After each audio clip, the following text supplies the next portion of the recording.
1/2 இன்ச்ல அந்த டிசைன் மெத்தட்லயே நாம தைக்கிறோம்.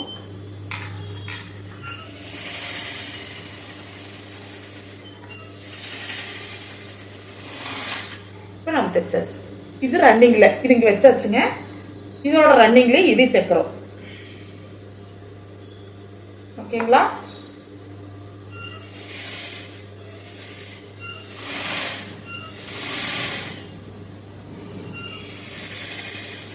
கையோட பொசிஷன் பார்த்துக்குங்க. நல்லா ப்ரெஸ் கொடுத்து தான் தைக்கிறேன் நான்.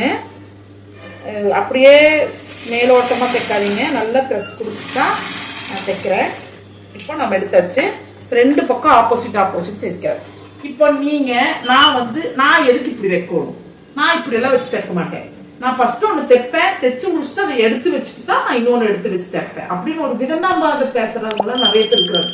ஏன்னு கேட்டீங்கன்னா, என்னோட ஸ்டூடெண்ட் பாத்தீங்கன்னா நம்ம 40 பேருக்கு கிளாஸ் எடுக்கிற போது அவங்கள நான் உட்கார வச்சு ஒவ்வொன்றும் எக்ஸ்பிளைன் பண்ணி தான் நான் சொல்லிக் கொடுப்பேன். இங்க நான் எப்படி எடுக்கணும் அதே மாதிரிதான். அம்மா இந்த தவறு பண்ணிடாதீங்கம்மா, இந்த தப்பு வரும்னு சொல்லுவேன். அப்போ அவங்க ஒரு சிலருக்கு அதை சொல்றேன் பாத்தீங்களா, ஒண்ணு அவங்க வீடோட பிரச்சனைகள் மைண்ட்ல ஏத்திட்டு அவங்க அந்த தப்பு பண்றாங்களா, இல்ல இவங்க சொல்றதையும் நம்ம அப்படியே செய்யணுமா அப்படிங்கிற ஒரு இதா என்னன்னு தெரியல. ஆனா ஒரு சிலர் ஒரு 40 ஸ்டூடெண்ட் இருக்காங்கன்னா ஒரு 3-4 பேர் இந்த தவறு கண்டிப்பா நடக்கும். இப்ப பாத்தீங்கன்னா சொல்றேன், நான் இந்த மாதிரி தைக்காதவங்களுக்கு சொல்றேன். இப்ப நீங்க என்ன பண்றீங்கன்னா ஒரு பீஸ் எடுக்கிறீங்க. ஒரு பீஸ் எடுத்து நம்ம என்ன பண்றீங்க, இப்படி கரெக்டா அடிச்சிடுறீங்க. அடிச்சதுக்கு அப்புறம் எல்லாம் வெட்டி ஃபுல்லா முடிச்சு இப்படி எடுத்து திருப்பிடுறீங்க. ஓகேங்களா? திருப்பி அடிச்சு எல்லாம் ஃபுல்லா முடிச்சிடுறீங்க.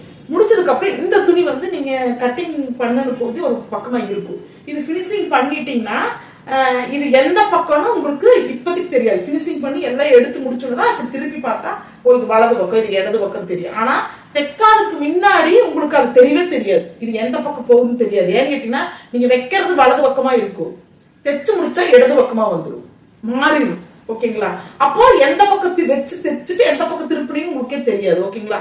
அந்த தவறு நடக்கும். அப்போ நம்ம இதை எடுத்து வச்சிடறோம். நீங்க இதை என்ன பண்றீங்கன்னா, இந்த டிசைன் இல்ல அப்படின்னா, இந்த நல்ல பக்கம் கெட்ட பக்கம் இல்லாத துணியில என்ன பண்ணுவீங்க, நீங்க வாட்டில அதே சமயத்துல இந்த குறிப்பும் குறிச்சிருக்க மாட்டீங்க.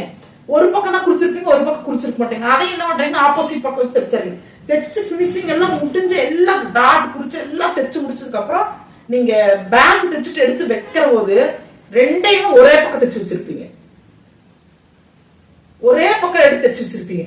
அப்போ எந்த பக்கத்தை பிரிச்சா இடது பக்கமோ வலது பக்கமோ போகுங்கிறது உங்களுக்கே தெரியாது. அது டெய்லரா இருக்கிறவங்க